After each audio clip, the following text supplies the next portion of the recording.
Life can change really fast. One minute you're 32, happily married and thinking about your future. Next, you're a widow looking at cremation choices because your husband's body was too hurt for an open casket. That's what happened to me, Karen.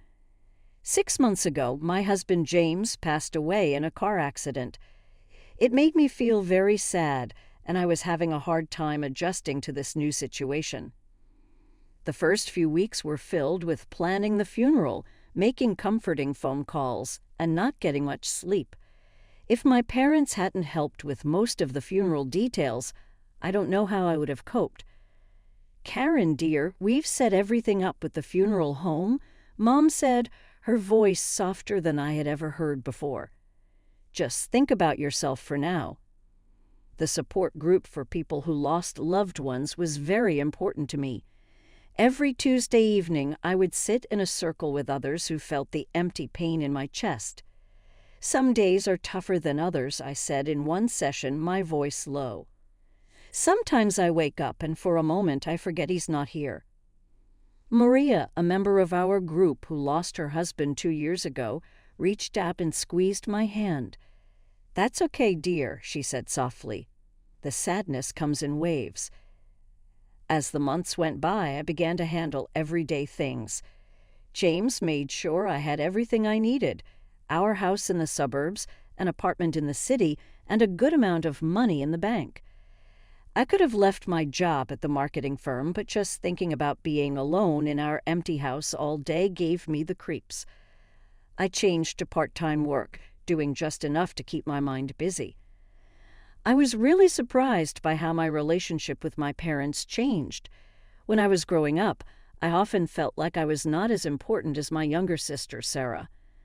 They always went to her dance shows and school plays, but my school successes hardly got a good job. But after James died, things changed. When they asked me if I could send them $1,500 every month, I said yes right away. Going to my parents' house for dinner every week had turned into a nice habit. Mom would make her well-known pot roast. Dad would serve the wine. We would chat about all sorts of things and also about nothing at all. For the first time ever, I felt like they were really paying attention to me. Karen, can you share more about that new project you're working on? Dad would ask, showing real interest in my work for a change. The marketing campaign is going well. I would say, enjoying these moments of connection. My boss thinks it could bring in a few new clients. But everything changed the night Sarah came to dinner with us. My younger sister came in 7 months pregnant, and she filled the room with her presence like she always did. She was living in a rented apartment on the other side of town, and I hadn't seen her since James's funeral. Sarah, dear, come sit here, Mom said, gently moving me over to make space for her favorite daughter. Do you want another pillow? Are your feet puffy? Just like that, I was invisible again. It was like a switch turned on. Suddenly, everyone was paying close attention to Sarah and her pregnancy. The familiar pain of being ignored returned to my chest, like an old friend I mistakenly thought I had moved on from. So, who is the dad? I spoke up at dinner, wanting to be part of the talk. Did you tell him about the baby? Sarah looked unhappy. That's my business, she said sharply, moving her peas around her plate. I don't have to tell everyone everything about my personal life. Mom quickly stood up for her. Karen, please don't ask too many questions. Your sister doesn't need to explain anything to anyone. I noticed how different this response is compared to when I was having fertility treatments. In the past, they had no issue asking for updates and giving unwanted advice about my personal life. But how are you planning to manage on your own? I pressed during another dinner, watching her heap seconds onto her plate. Babies are expensive. Sarah waved her hand dismissively, that familiar smirk playing on her lips. Don't worry about my baby. We won't need anything from anyone. I've got it all figured out. I should have paid more attention to that mysterious smile, but I'd seen it too many times before. Sarah was always cooking up get-rich-quick schemes that never panned out. The organic smoothie business that lasted 2 weeks. The life coaching certification she never finished. The cryptocurrency investment that lost her 3 months' rent. "Trust me," she said, patting her belly with an air of confidence that should have set off alarm bells. "This time, everything is going to work out exactly as planned." Dad beamed at her like she just announced a cure for cancer. That's my girl, always landing on her feet. I took another bite of pot roast, trying to swallow down the familiar feeling of being second best. Some things never change, I thought, watching my parents hang on Sarah's every word. The call from Sarah came on a Tuesday morning. I was at my desk reviewing marketing reports when my phone lit up with her name. I almost let it go to voicemail. Our conversations were usually brief and awkward, but something made me answer. Karen. Her voice had that sugary sweetness she only used when she wanted something. "I'm having my baby shower next weekend at Mom and Dad's. I'd really love it if you could come." The invitation caught me off guard.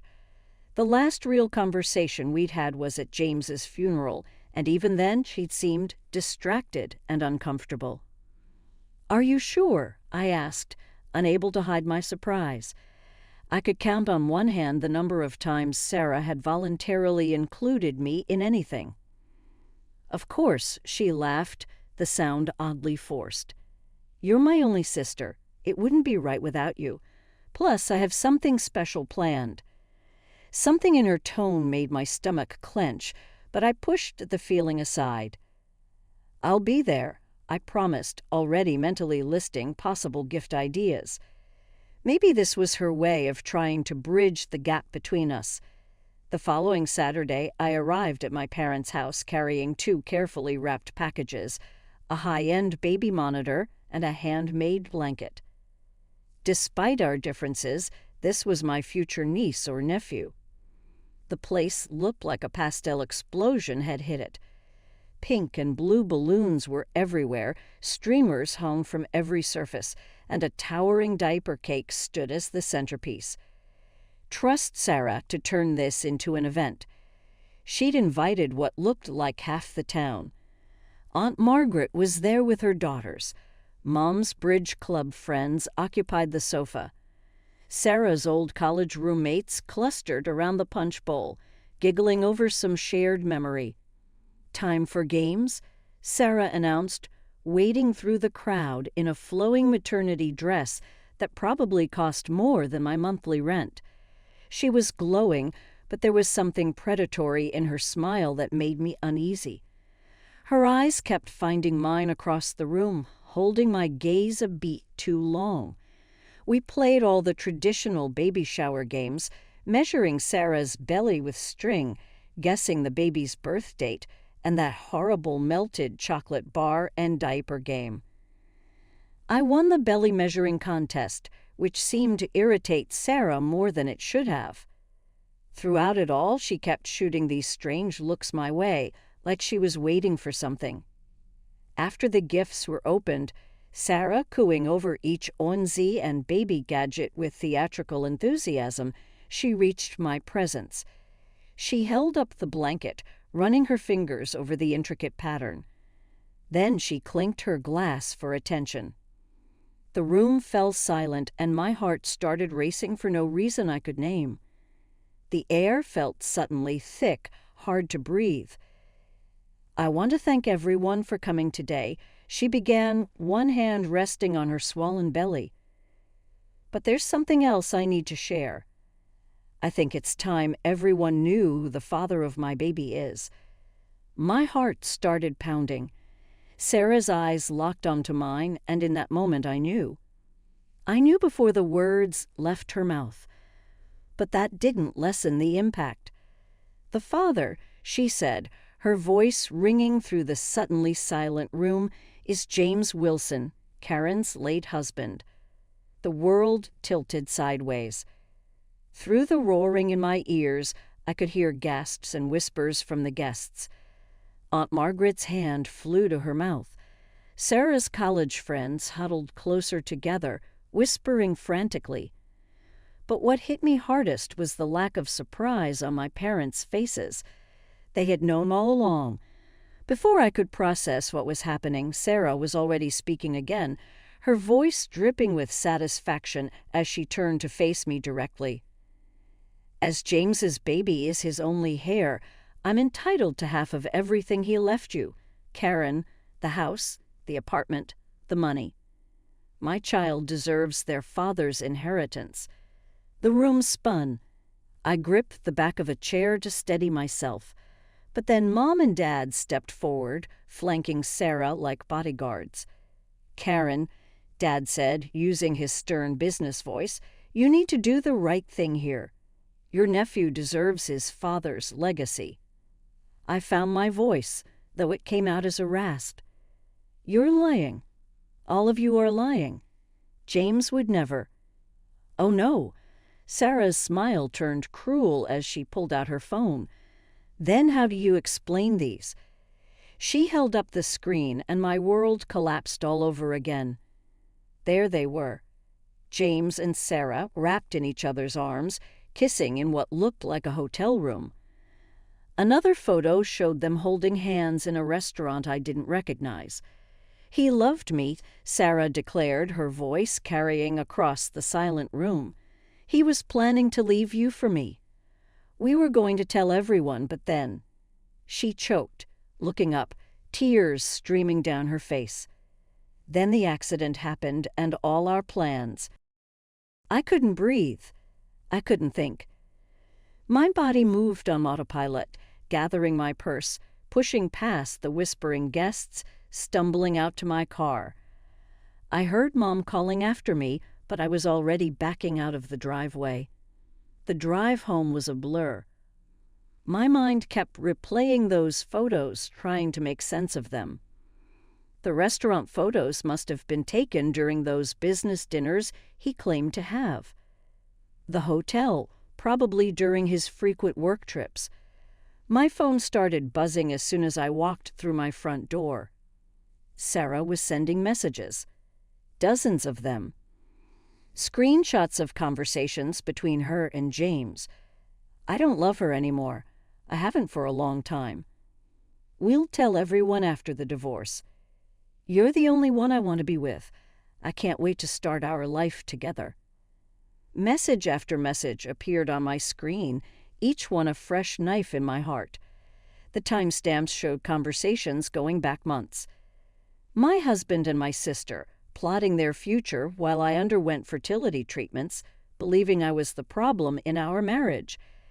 I spent that night pacing through my house, touching James's things, and wondering if everything about our life together had been a lie. The first call from my parents came at 7:00 a.m. sharp. I let it ring 4 times before answering. Karen, you need to be reasonable about this, Dad started, not even bothering with a greeting.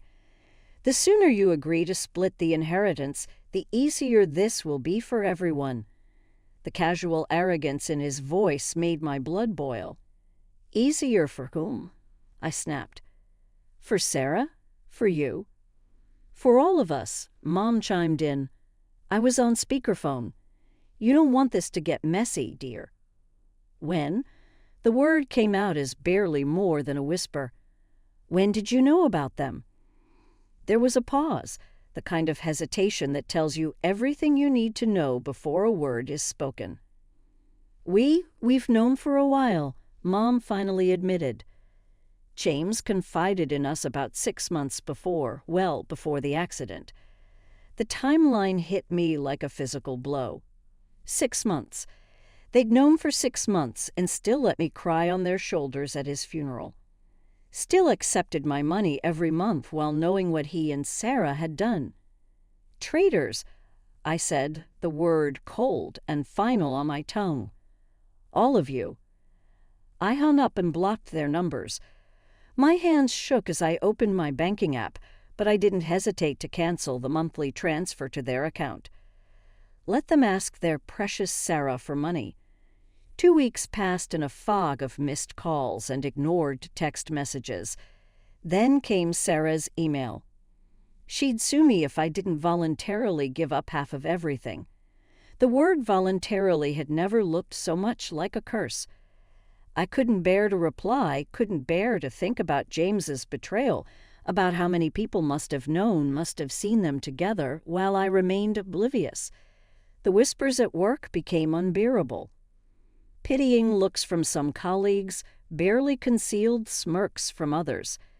Tom, my boss and one of the few true friends I had left, called me into his office after I broke down in the middle of a client meeting. "Take some time off," he said gently. "Paid or unpaid, whatever works for you. Your job will be here when you're ready to come back." I nodded gratefully and packed up my desk that same day. The next few weeks blurred together as I became a hermit in my own home. I had groceries delivered, ignored the doorbell when it rang, and spent hours staring at old photos, trying to spot the signs I must have missed. Every happy memory now felt like a mockery, every moment of our marriage tainted by the knowledge that he had been living a double life with my own sister. The news came via Facebook. Sarah had given birth to a boy. The photo showed her beaming in a hospital bed, our parents hovering proudly over their new grandson.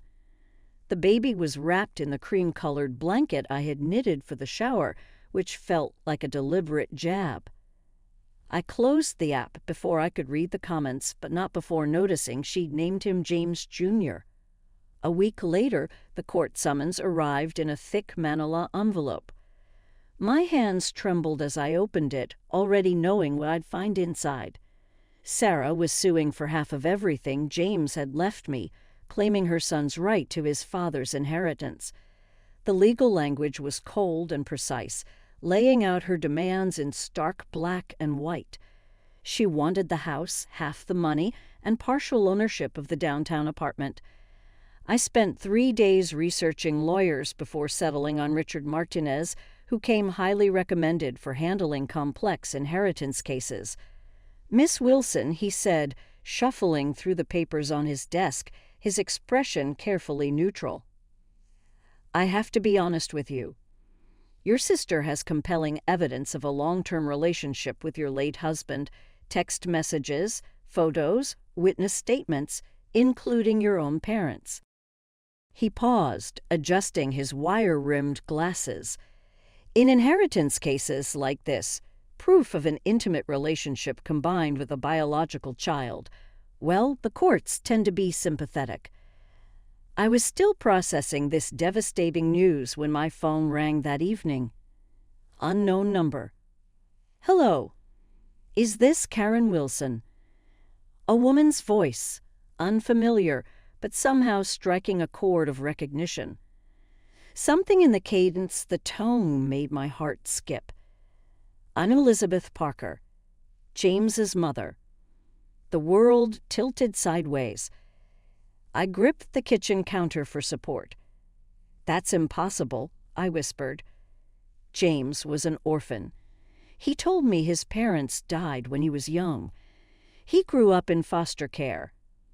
"Another one of his lies, I'm afraid," she said, her voice bitter but not unkind. "Would you be willing to meet with me? There are things you need to know, things that might help you." We arranged to meet at a small cafe downtown the next morning. Neutral ground. I arrived early, my stomach in knots. I ordered a coffee I couldn't drink and nearly dropped the cup when she walked in. The resemblance was uncanny. James had her eyes, her smile, even the way she carried herself. She moved with the same fluid grace I'd always admired in him. "I was at the funeral," she said after we'd settled into a corner booth far from curious ears. Back row. Black dress and veil. I couldn't bring myself to approach you then. James and I hadn't spoken in years. I remembered her suddenly, the solitary figure who'd slipped out before the service ended.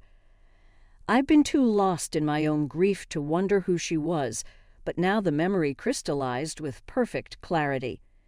The elegant woman in black, standing apart from the other mourners, her face hidden behind a dark veil. "Why are you coming forward now?" I asked, trying to keep the suspicion out of my voice. After all the recent revelations about James, I found it hard to trust anything or anyone connected to him. Elizabeth reached into her handbag and pulled out a manila envelope, worn at the edges as if it had been carried around for a long time. "Because I've heard about what your sister is claiming. And because, despite everything, I can't let another woman suffer for my son's lies." Her fingers trembled slightly as she slid the envelope across the table. With trembling hands, I opened the envelope Elizabeth had given me. Inside were medical records from Boston General Hospital, dated 10 years ago, about a year before James and I got married. My eyes scanned the document and I felt the blood drain from my face. Complete azoospermia. Permanently sterile. No possibility of natural conception. The clinical terms jumped out at me, each one a fresh blow. James had these tests done when he was 25. Elizabeth explained softly. He was devastated by the results. It was one of the last things we discussed before our falling out. I couldn't speak. All those years of fertility treatments, the endless doctor's appointments, the hormone injections, the tears and self-blame, it had all been a cruel charade. The courtroom was packed on the day of the hearing. Sarah sat in the front row cradling baby James Jr., while our parents flanked her protectively. She dressed the part of a grieving, almost widow perfectly. Demure black dress, minimal makeup, and a practiced look of sorrow. When she took the stand, she played to the gallery masterfully. Tears glistened in her eyes as she described her great love with James. "All I want is what's fair for my son," she declared, her voice breaking. "He deserves his father's legacy." My lawyer, Mr. Martinez, waited until she finished her performance before he spoke. "Your Honor, I'd like to submit evidence that proves Miss Thompson's entire claim is fraudulent." He approached the bench with the hospital records. The judge reviewed the documents, her expression unchanging. Sarah's lawyer jumped up, objecting about chain of custody and document authenticity. Sarah's composure cracked. "Those documents are fake," she shrieked, clutching the baby closer. "She forged them to steal my baby's inheritance." "Your Honor," Mr. Martinez continued calmly, "given these medical records show Mr. Wilson was sterile, we request a DNA test to establish paternity." Sarah's smile was triumphant. "That's impossible. James was an orphan, and his body was cremated. There's no one to test against." "Actually," Mr. Martinez said, gesturing to the gallery, "I'd like to introduce Elizabeth Parker, James Wilson's biological mother." Elizabeth stood, and a murmur ran through the courtroom. Even from where I sat, I could see Sarah's face turn ashen.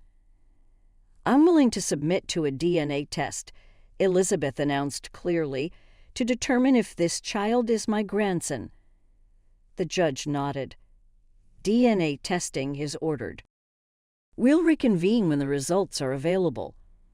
Sarah swayed slightly in her seat, all color drained from her face. Our mother rushed to support her, shooting me a venomous look.